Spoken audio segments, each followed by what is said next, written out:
O período regencial no Brasil, entre 1831 e 1840, representa uma das fases mais instáveis e decisivas da história do Brasil Império, sendo marcado por intensas disputas políticas, crises institucionais e uma série de revoltas provinciais que colocaram em risco a unidade territorial do país. Esse período teve início após a abdicação de Dom Pedro I, em 1831, quando seu filho e herdeiro, Dom Pedro II, ainda era menor de idade, o que impediu sua ascensão imediata ao trono e levou à criação de um governo regencial responsável por administrar o império.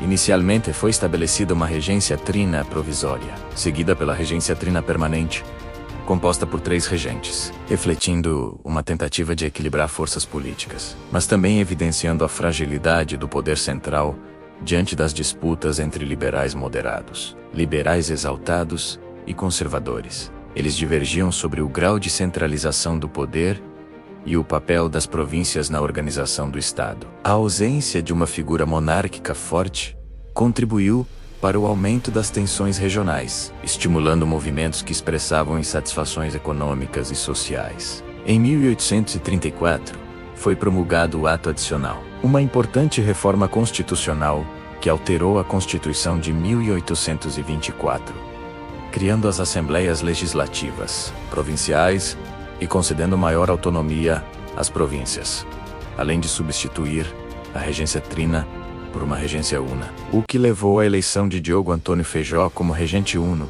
em 1835. Apesar das mudanças, a descentralização não conteve os conflitos. O período regencial ficou marcado por diversas revoltas, muitas delas com caráter popular, refletindo as profundas desigualdades sociais e a insatisfação com o governo. Entre as principais revoltas está a cabanagem, no Gropera, entre 1835 e 1840, considerada uma das mais violentas do período, envolvendo grande participação popular, incluindo indígenas, mestiços e camadas pobres, resultando em milhares de mortes e controle temporário da província. A Sabinada, na Bahia, defendia a criação de uma república provisória até a maioridade de Dom Pedro II.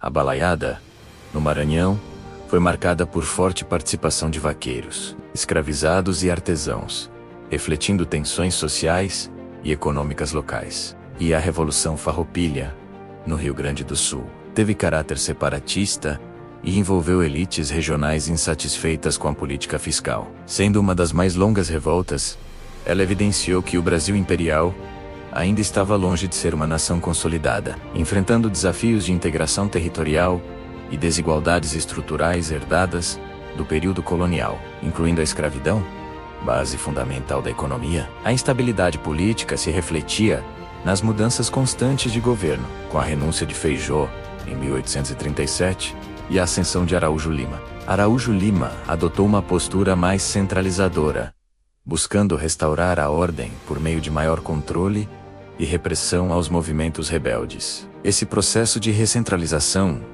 culminou na chamada Lei Interpretativa do Ato Adicional, em 1840, que limitou autonomias provinciais. Diante da instabilidade e do medo de fragmentação, setores das elites passaram a defender a antecipação da maioridade de Dom Pedro II, conhecido como Golpe da Maioridade. O movimento declarou o imperador maior aos 14 anos, encerrando o período regencial.